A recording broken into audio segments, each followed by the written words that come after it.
Muy bien, vamos a Lucas 19, versos del 1 al 10. Y yo no sé cuántos años tenga usted de cristiano, pero no sé si recuerda usted el primer día que usted fue cristiano. El primer día de cristiano. ¿Cómo haya sido? ¿Qué haya sucedido? A lo mejor ya fue hace muchos años. Pero la historia de hoy que nos narra Lucas es una historia extraordinaria, es una historia cómica, pintoresca, porque es conocida por todos los niños. Es casi que es la primera historia que todos los niños conocen porque es chistosa. Dice que había entrado Jesús en Jericó, iba pasando por la ciudad y sucedió que un varón llamado Zaqueo, que era jefe de los publicanos y rico, procuraba ver quién era Jesús, pero no podía a causa de la multitud, pues era pequeño de estatura. Y corriendo delante subió a un árbol sicomoró para verle, porque había de pasar por allí. Cuando Jesús llegó a aquel lugar, mirando hacia arriba, le vio y le dijo: Zaqueo, date prisa, desciende, porque hoy es necesario que pose yo en tu casa. Entonces él descendió a prisa y le recibió gozoso. Al ver esto, todos murmuraban diciendo que había entrado a posar con un hombre pecador. Entonces Zaqueo, puesto en pie, dijo al Señor: He aquí, Señor, la mitad de mis bienes doy a los pobres, y si en algo he defraudado a alguno, se lo devuelvo cuadruplicado. Jesús le dijo: Hoy ha venido la salvación a esta casa, por cuanto él también es hijo de Abraham, porque el Hijo del Hombre vino a buscar y a salvar lo que se había perdido. Tu primer día como cristiano, ¿lo recuerdas?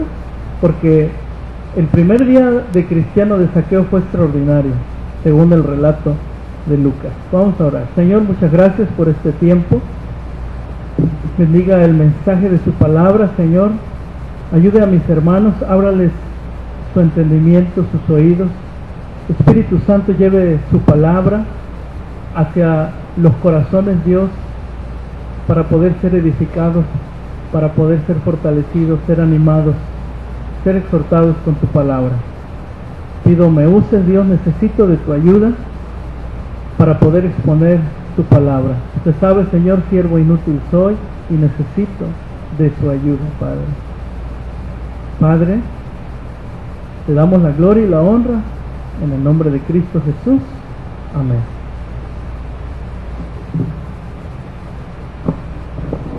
La historia es pintoresca porque nos describe a un hombre poderoso, rico, pero con una limitación. Y eso es lo que los niños les llama la atención, ¿verdad?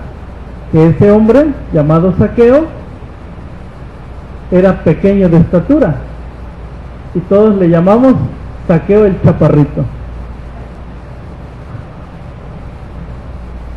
Hermanos, no sé si usted sabía, pero hay artistas del medio que son hombres poderosos económicamente, son muy ricos, pero están frustrados porque son chaparritos. De alguna manera, hermanos, todos por nuestro pecado a veces nos sentimos mal por algún mal físico que tenemos, ¿verdad? A veces dice el hermano Ken, recuerda al misionero, que él lo frustra ser alto, ¿verdad? Más cuando va a lugares de Centroamérica, ¿verdad? De que todos son pequeños. Pero para estos millonarios, ¿verdad? Han confesado que los frustra ser pequeños de estatura. Un personaje, hermanos, poderoso en los tiempos de la revolución han oído hablar de nuestro héroe, ¿verdad?, de la revolución, un presidente, Francisco I. Madero. Hermanos, este hombre era sumamente pequeñito.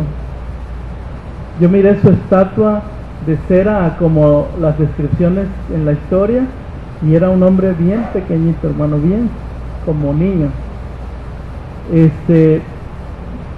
Hombres poderosos, pero con una limitación. En este caso, hermanos, vemos que Zaqueo, ¿quién era este hombre?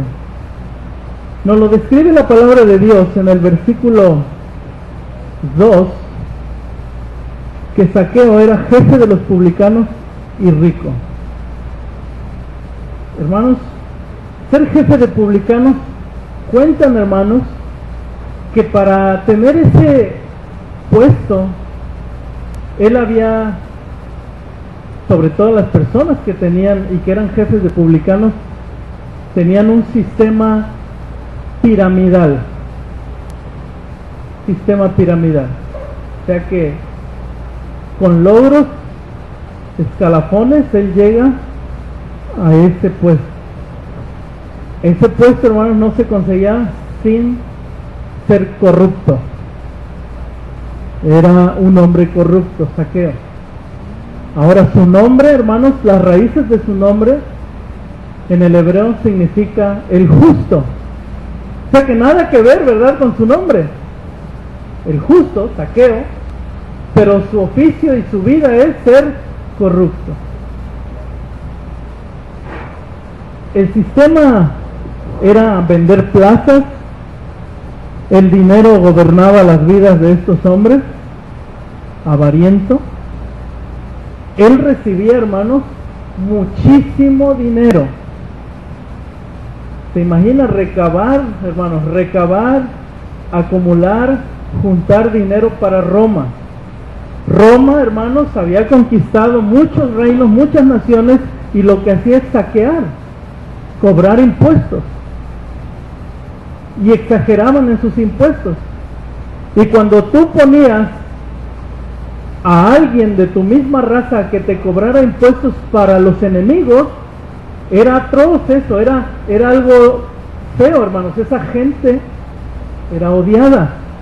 Todas estas personas, hermanos, que miraban a los publicanos, en especial a los jefes de los publicanos, eran las personas más odiadas, porque sabían, hermanos, que ellos eran muy ricos, eran muy poderosos, y que eran gente protegida, hermanos, porque manejaban dinero, y no del pueblo, sino ya era dinero del imperio romano. Entonces Zaqueo, hermanos, tenía sus guaruras, hermanos, tenía sus soldados, le brindaban protección para robo o contra su propia vida.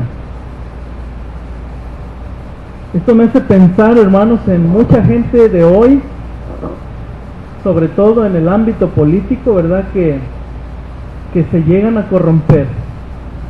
Llega a haber mucha corrupción, llegan a tener mucho poder, hermanos, económico, y usted los puede ver, hermanos, que no andan solos, andan con una camioneta blindada por adelante y una camioneta blindada atrás, y se bajan, hermanos, hombres como de 2 metros, que son unas moles, ¿verdad?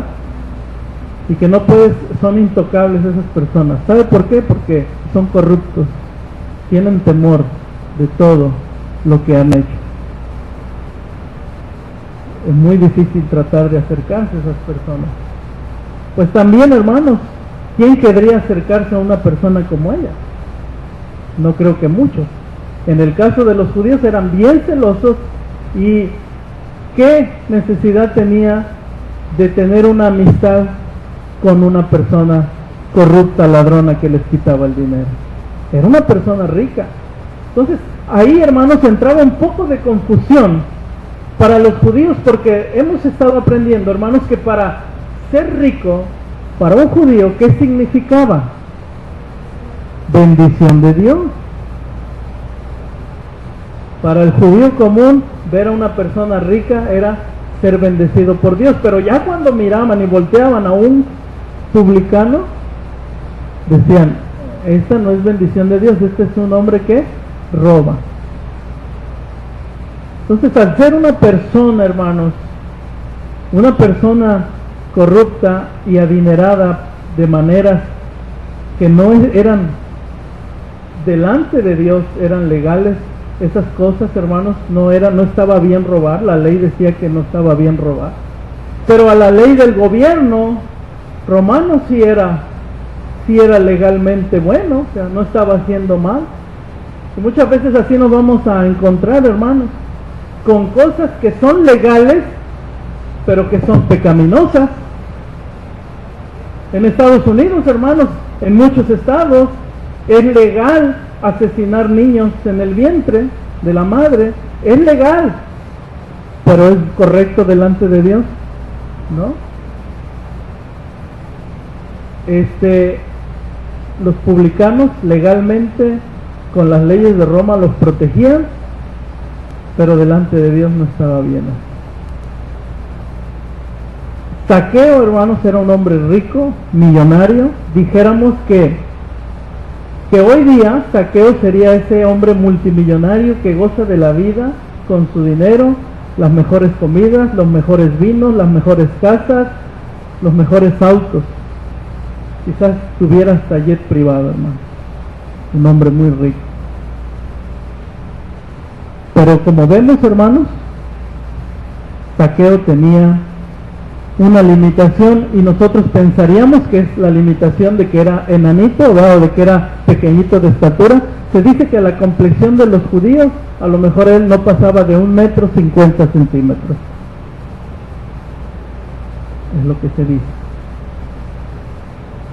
Él procuraba ver quién era Jesús, dice el versículo 3, pero no podía a causa de la multitud, pues era pequeño de estatura. Y corriendo adelante subió a un árbol sicomoro para verle, porque había de pasar por allí. Hay algo que inquieta, hermanos, a Zaqueo, y que lo inquieta es de ver, de escuchar. Por seguro sabía quién era Jesús, por seguro había escuchado ya de los milagros. Igualmente quiero compararlo con el ciego que hablamos la última vez del mensaje, que fue llamado por Marcos el ciego Bartimeo. O sea, de oídas habían oído quién era Jesús, y cuando ya lo tienen allí enfrente, pues Bartimeo era a Bartimeo lo que no le permitía ver a Jesús era su ceguera física. A Zaqueo lo que no le permitía ver a Jesús era la gente, porque él era chaparrito. Y así como Bartimeo pegaba de gritos, ¿verdad? Señor Jesús, hijo de David, ten misericordia de mí. Lo que Zaqueo hizo son dos cosas, hermanos, dos cosas que no eran comunes para personas digamos, de alto prestigio, ¿verdad? Correr, mucho menos subirse a un árbol. Correr. ¿Por qué cosa se corre, hermano? Una, por hacer ejercicio, ¿verdad? Mucha gente corre por hacer ejercicio, y la otra, por salvar su vida, ¿verdad? Por emergencias. Pero en la antigüedad, hermanos, las personas que corrían no era bien visto, sobre todo a personas adultas. Para correr, recuerden que las túnicas eran largas, tenían que levantarlas, ¿verdad? Era vergonzoso correr. Pero Zaqueo no le importa, porque oye quién es Jesús, ha oído de Jesús, quiere verlo, y entonces, hermanos, se echa a correr. La segunda cosa que también hace, hermanos, pues es subirse a un árbol sicomoro, un árbol grande, hermanos, quizás para nuestros días, por así decirlo, un árbol yucateco muy grande, hermano. Y él trata de subirse para ver a Jesús. ¿Y qué dice la palabra de Dios en el verso 4? Que cuando Jesús, verso 5, cuando Jesús llegó a aquel lugar, mirando hacia arriba le vio y le dijo: Zaqueo, date prisa, desciende, porque hoy es necesario que pose yo en tu casa. Es interesante, ¿verdad? Que el Señor va a la multitud, va al escándalo, van admirado, acababa de hacer un milagro, el Señor de sanar el ciego, y va toda la multitud, pero de repente, hermanos, yo lo veo de esta manera, hermanos. Hemos aprendido de los atributos de Dios. Esos atributos los tuvo Jesús, hermanos. Jesús tuvo esos atributos. Si Dios es omnisciente, Jesús es omnisciente. Si Dios es omnipotente, Jesús es omnipotente. Entonces, hermanos, a lo mejor algún discípulo le dijo: mira quién está allá, o a lo mejor Jesús en su omnisciencia voltea y lo mira, y de repente ve a alguien trepado en ese árbol. algo poco común, hermano. Algo poco común, ¿verdad? Sorprendido de ver ahí a Zaqueo. Es como, bueno, se dicen, hermanos, que nuestro expresidente, ¿verdad?, Salinas de Gortari, es una persona multimillonaria. Está más que dicho, ¿verdad?, que saqueó el país, pero también es pequeño de estatura. Entonces de repente lo mira, es como era Salinas ahí colgado en el árbol, ¿verdad? Y le dice: Zaqueo. Dice, alguien dijo que alguien le dijo que Zaqueo era tan famoso que pues Jesús, alguien le dijo: mira, ahí está Zaqueo. La Biblia no nos dice eso. Yo creo que era su omnisciencia, hermanos, representada ahí, sabiendo, hermanos, quién era ese hombre. Jesús sabiendo, hermanos, que ahí hay un hombre que necesita de él, y lo mira y le dice: Zaqueo. Esto es lo maravilloso, hermanos, que Jesús llama por nombre al pecador, hermano. Jesús sabe el nombre de usted, hermano. Jesús sabe nuestro nombre, hermanos. Sí, el día en que nosotros fuimos salvados, hermanos, el Señor nos llamó por nuestro nombre, porque el Señor sabe todo lo de nuestra vida. El Señor sabía que la vida de Zaqueo, hermanos, estaba rodeada de riquezas, pero, hermanos, un corazón vacío. Esas riquezas, hermanos, ese poder que tenía, esas personas, hermanos, que a lo mejor nada más se le acercaban por ser barberos, por ser convenencieros, pero no había un gusto por tener, hermanos, una comunión, una amistad con alguien tan corrupto, hermanos. Una persona odiada, despreciada, jefe de publicanos. De repente, el personaje más importante, hermanos, que va pasando por Jericó, Jesús lo mira y le dice: Zaqueo, ven, bájate de ahí. Es necesario que yo pose en tu casa. Voy a ir a tu casa. Qué tremendo, hermano. El buen judío no iba a esas casas, hermano. El judío promedio no se juntaba con publicanos y con pecadores. Sin embargo, el Señor Jesús le dice: Zaqueo, me estoy invitando a tu casa, y no solo yo, sino también mi compañía. ¿Cómo dice la palabra de Dios, hermano? Dice que Zaqueo descendió a prisa, versículo 6, y le recibió gozoso. Me pregunto cuántos amigos habría tenido Zaqueo en aquel día. Yo pienso que poquitos o ninguno. Pero ese día, ir a la casa de alguien es, hermanos, entablar una amistad. Y es lo que el Señor Jesucristo está haciendo con ese hombre. Lo llama por su nombre y le dice: voy a ir a tu casa, voy a ir a tener una comunión contigo, voy a ir a tener una amistad cercana. Esa amistad sincera, honesta, no como la de los demás, que nada más se te acercan por tu dinero. Yo voy a ir a buscarte, voy a estar en tu casa. Y lo que, hermano, sucede en este hombre es que él desciende a prisa y le recibe gozoso.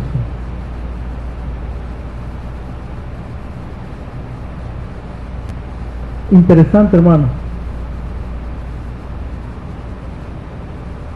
Si algún judío pudiera entablar una amistad con Zaqueo, no iba a ser público. No iba a ser público. ¿Se acuerdan ahí en Juan 3?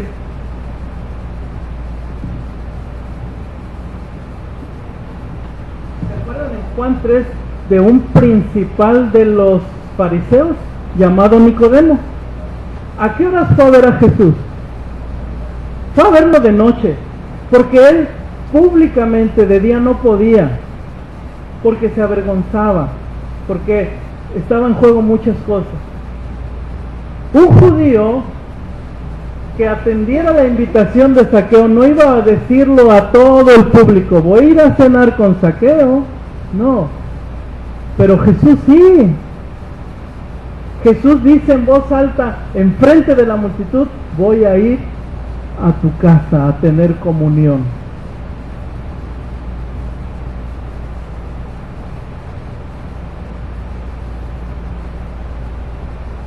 La respuesta de Jesús, la respuesta de Zaqueo es que él va con gozo. Pero hay otra respuesta en el versículo 7.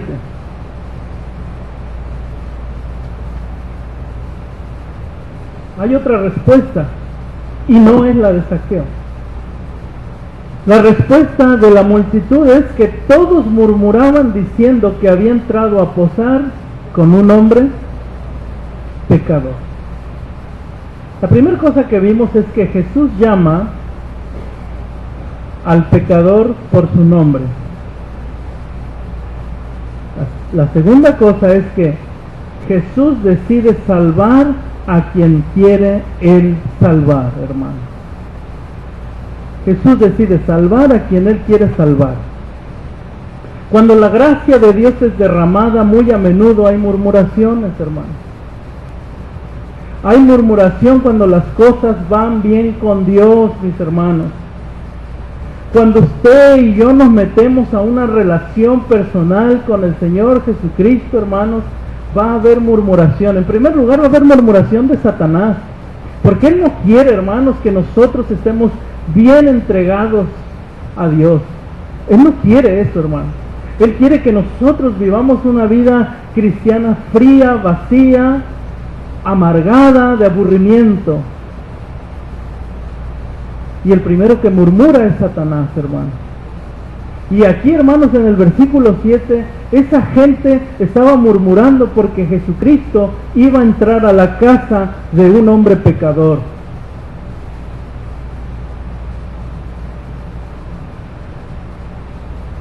No, hermanos, nos debe de llenar de alegría cuando una persona está cambiando por Cristo, que va transformándose, que va aprendiendo, que va siendo fiel poco a poco. Esta es una aplicación para mi vida, hermano.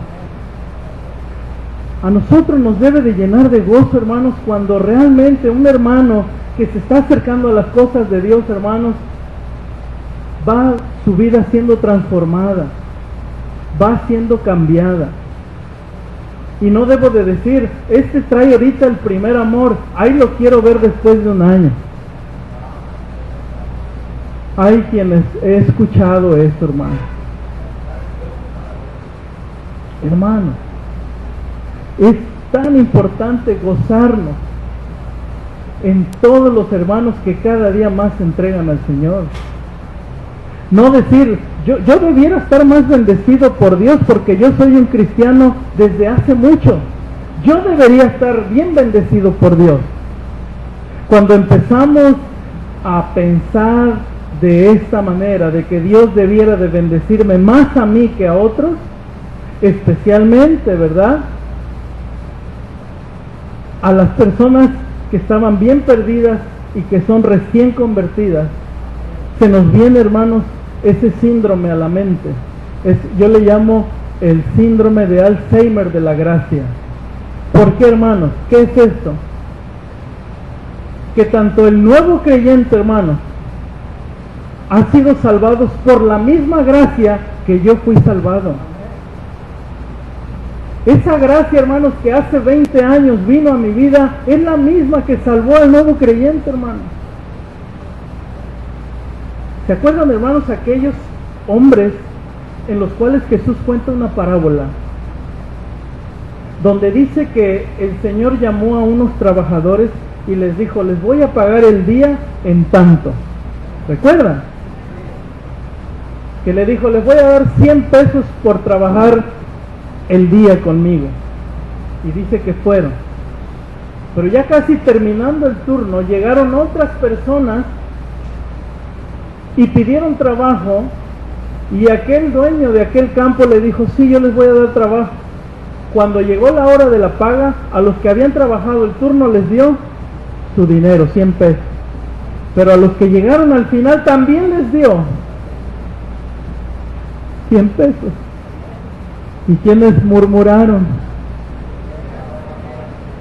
Murmuraron los que trabajaron todo el turno y les dijeron: ¡hey! Ellos acaban de trabajar 1 hora y le estás pagando lo mismo. ¿Qué les dijo el dueño? Miren, mi dinero es mío, el terreno es mío, ustedes no se metan en esto. ¿Ustedes creen que Jesús no sabía que la gente estaba murmurando de ir a meterse a la casa de un pecador? Sí lo sabía. ¿Y le desanimó? No le desanimó. Porque no era la primera vez que la gente murmuraba contra Cristo. Ya en distintas ocasiones había esa murmuración. Hermanos, los judíos pensaban que solo ellos deberían de tener el favor de Dios, la bendición de Dios, y nadie más. Menos las prostitutas, menos los publicanos, menos los pecadores. Solo nosotros. Esto es un error. Y Jesús se los está definiendo, se los está marcando y les está diciendo: ustedes están murmurando, pero yo voy a ir a salvar a esta persona. Hermanos, Jesús salva a quien Él quiere salvar. Y decimos amén, pero ¿qué pasa, hermanos, si Jesús decide salvar a aquella persona que te hizo daño hace unos años?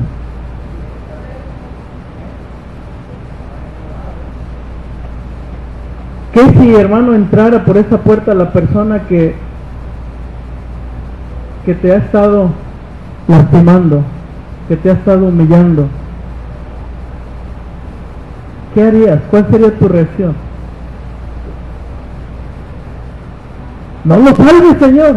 ¿Sería esa? Amén. Bienvenido. El Señor te salvó.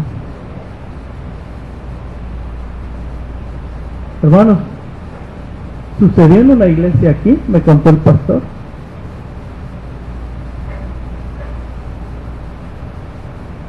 Que en una familia, hermano, hace muchos años un hombre había violado a una sobrina de ella. 20 años después, hermano, ese hombre entra por la puerta. Ese hombre entró por la puerta. ¿Y sabe qué pasó, hermano? Los cristianos no sabían qué hacer, hermano. Y llamaron al pastor y le dijeron: pastor, ese hombre que está viniendo nos hizo mucho daño.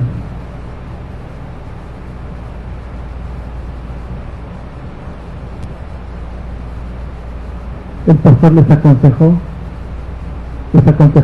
aconsejó con la palabra de Dios y le dice: hermanos, Dios va a salvar a los que Él quiere.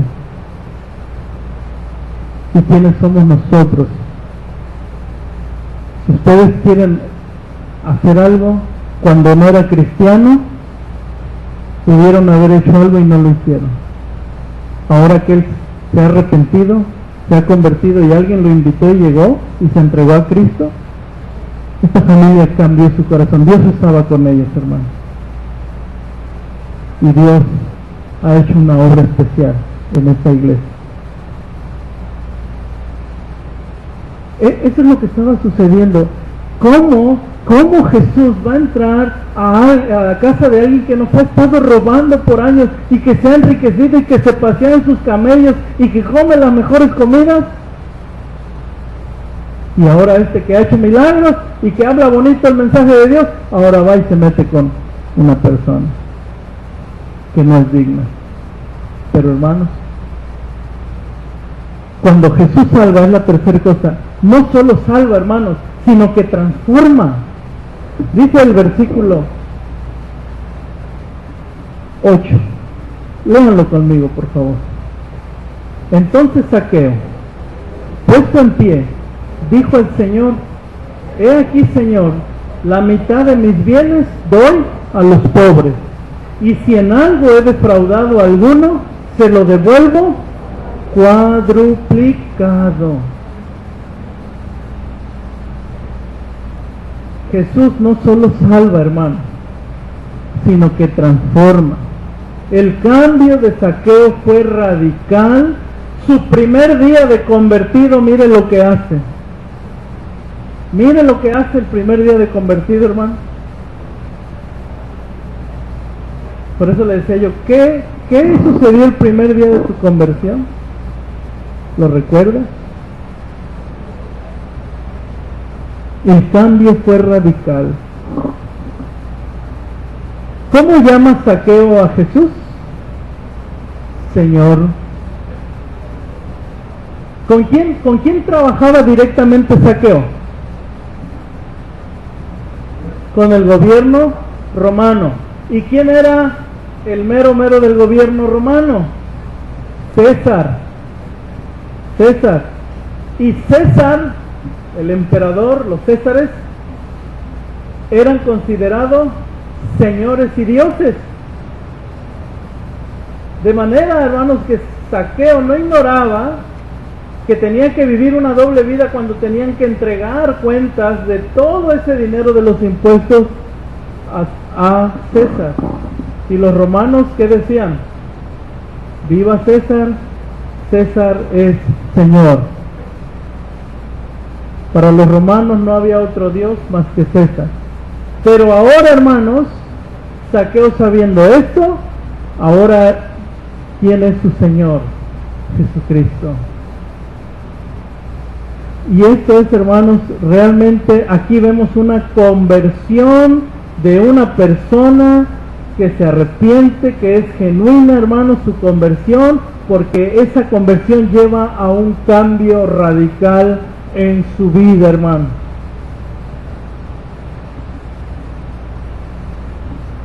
Yo no veo aquí en qué momento Zaqueo hizo la oración del pecador.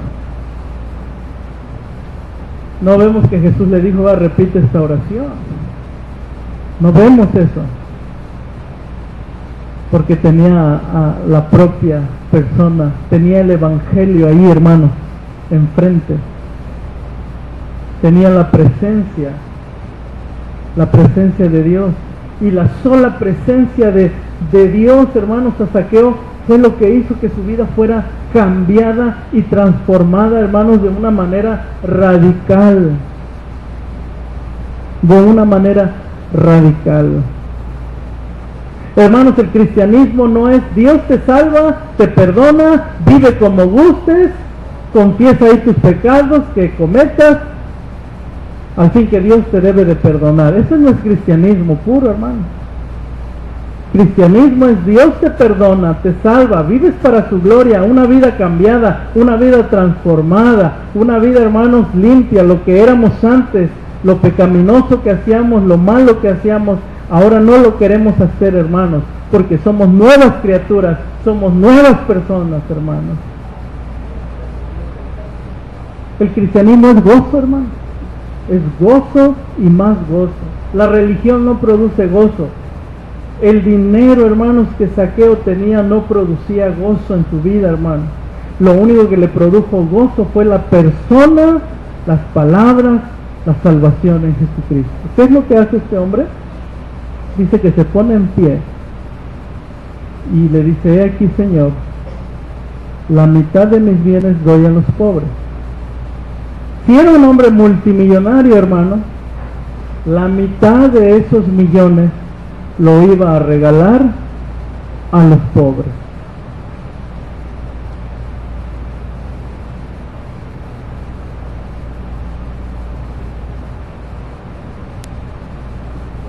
Y luego dice, y si en algo he defraudado a alguno, se lo devuelvo 4 veces.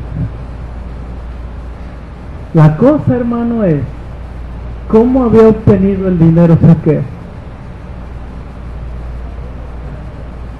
¿Por fraudes? Sí. Dice un comentarista que estuve leyendo, que él cree, hermano, que literalmente Zaqueo ese día se hizo pobre. Porque échele cuenta, La mitad de todos sus millones los iba a regalar a los pobres. Y a todas las personas que defraudó se los iba a devolver 4 veces. ¿Con qué se iba a quedar este hombre? Con nada. Con muy poquito. Pero era un hombre transformado, hermano.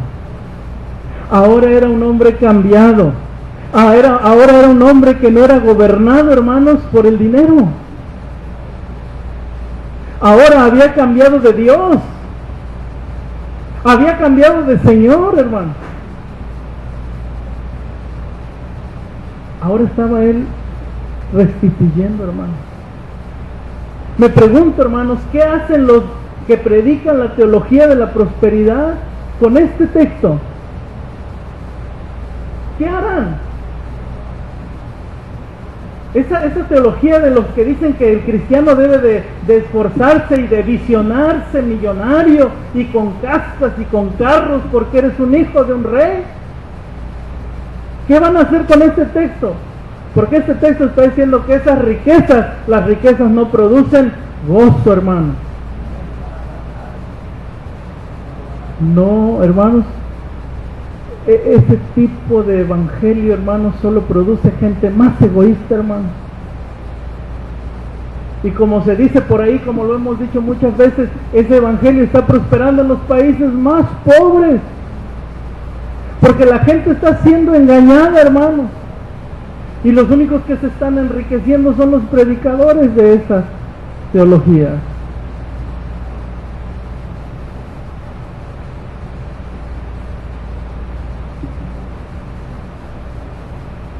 Si alguien tiene dinero, hermanos, que Dios se lo ha dado, dice la Biblia que debemos de ser buenos mayordomos, buenos administradores de las cosas que Dios nos ha dado. Y vemos una teología muy clara, muy equilibrada de lo que el cristiano con dinero puede hacer con su dinero. El creyente con su dinero, hermanos, puede bendecir a muchas vidas, puede bendecir muchos ministerios. No solamente, hermanos, es para el egoísmo el dinero. Y nos lo está demostrando, hermanos, que cuando Jesús realmente cambia todo. Cambia el corazón, cambia el alma, pero también cambia el bolsillo, hermano, dijo Lutero. Que un cristiano integral cambia todo, o sea, su visión es otra. Su visión es otra. Si yo les preguntara, hermanos, ¿quién quisiera dinero y poder? ¿Qué escogerían? ¿Poder o dinero? Algunos escogerían poder, algunos escogerían dinero. Pero cuando vemos, hermanos, lo que puede ser la causa del querer tener mucho dinero, es terrible, hermano. Porque aquí vemos a un hombre, hermanos, que había obtenido dinero, que amaba el dinero, pero de una manera errada, de una manera fraudulenta, que ahora él decide deshacerse de eso. Hermanos, la cuarta y última cosa, versículos 9 y 10, Jesús confirma que su salvación es eficaz. Jesús le dijo: hoy ha venido la salvación a esta casa, por cuanto también es hijo de Abraham, porque el Hijo del Hombre vino a buscar y a salvar lo que se había perdido. ¿Qué hizo Jesús, hermanos?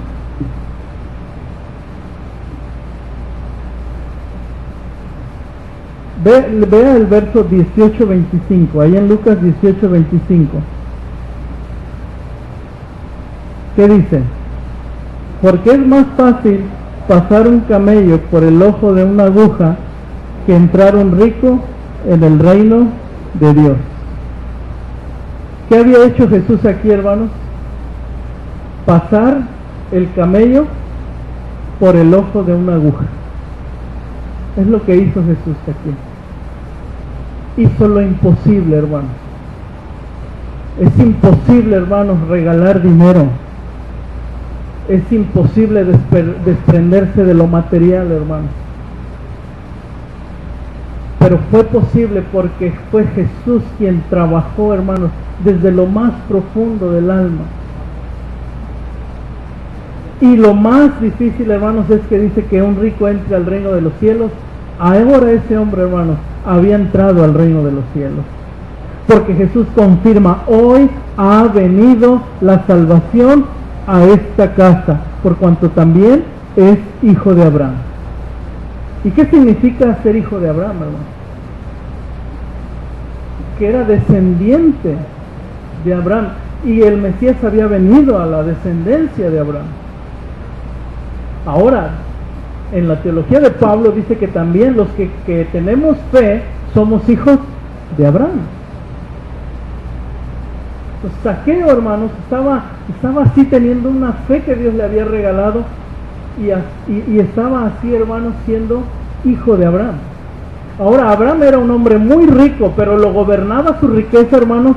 No, lo gobernaba Dios. Lo que Dios le decía, él iba y lo hacía. Los judíos una vez tuvieron una bronquita ahí con Jesús, y Jesús le dijo: ustedes son hijos del diablo, así se lo dijo. No, le dijeron: tú eres hijo de fornicación, tú naciste, tus padres fornicaron.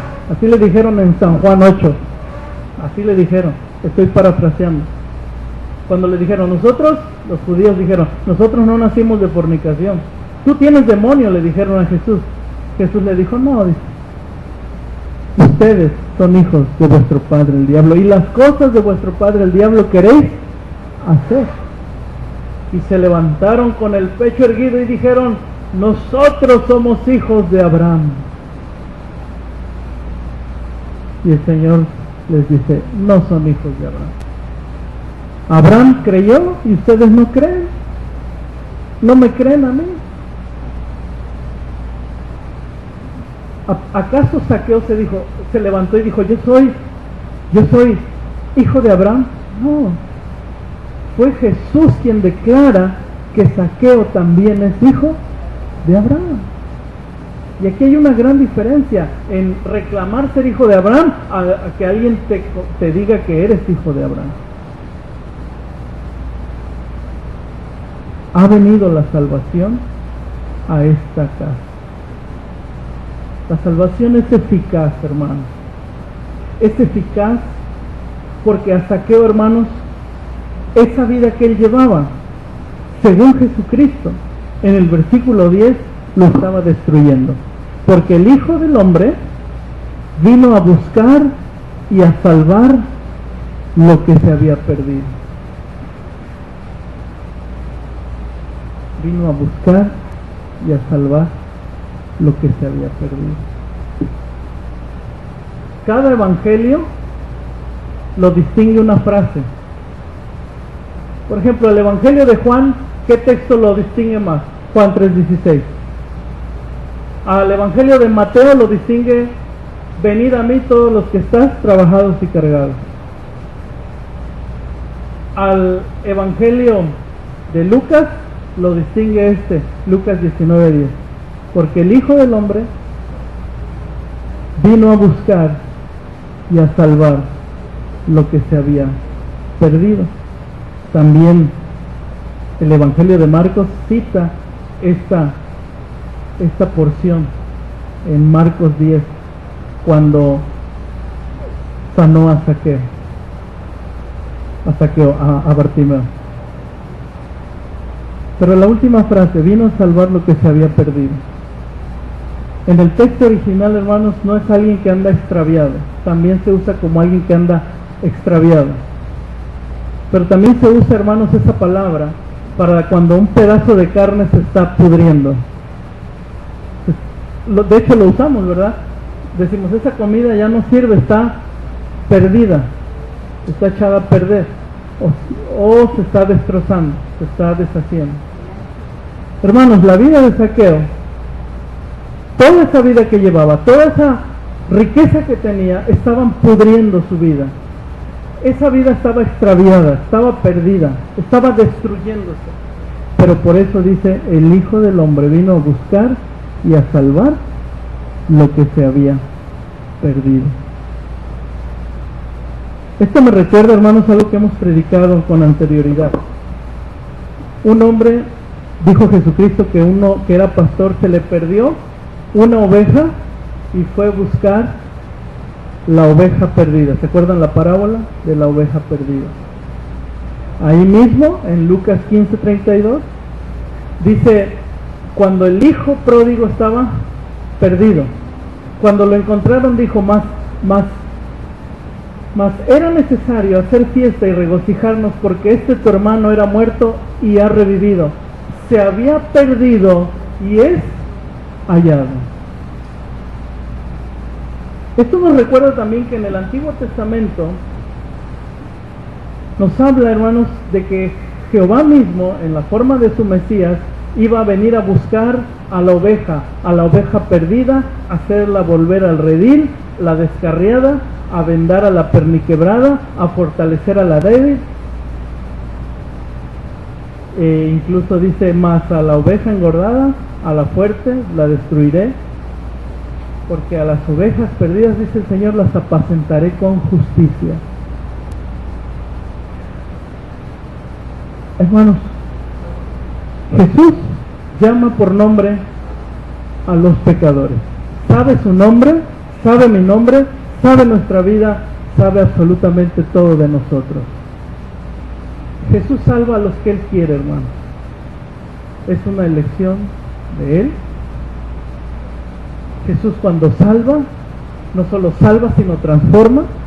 Y es necesario, hermanos, realmente que ya empecemos cada día a mostrar una vida cambiada, una vida transformada. Que ya tengamos, hermanos, realmente un crecimiento en nuestra vida, que ya no batallemos con lo mismo, hermanos. Que se vea un crecimiento en nuestras propias vidas, hermanos. Incluso como iglesia, hermanos, que los problemas que tenemos desde hace 10 años ya hayan pasado. Que esas cosas, hermanos, que nos distinguían, que salen mal en nuestra vida, queden atrás. Es más, que tengamos hasta problemas nuevos, hermanos, no los mismos. Que a usted cuando lo vean y digan, wow, este hermano sí que está viviendo una vida realmente transformada, va avanzando. Ya aquellos pecados de inmadurez que tenía ya no se ven, ahora otro tipo de situaciones. Ahora sabe qué hacer, ahora sabe cómo reaccionar ante esas situaciones. Esto es lo que Dios quiere, hermano. Zaqueo fue transformado desde el primer día de su conversión, hermano, y lo demostró. E hizo un compromiso con Dios de regalar todo ese dinero. ¿Se acuerdan que Jesús le dijo a un rico, mira, si quieres seguirme, regala todo, dáselo a los pobres y ven y sígueme? Ese hombre no lo pudo hacer, pero sí lo hizo Zaqueo, porque era una obra perfecta de Dios. Amén, hermano. Señor, muchas gracias por este tiempo.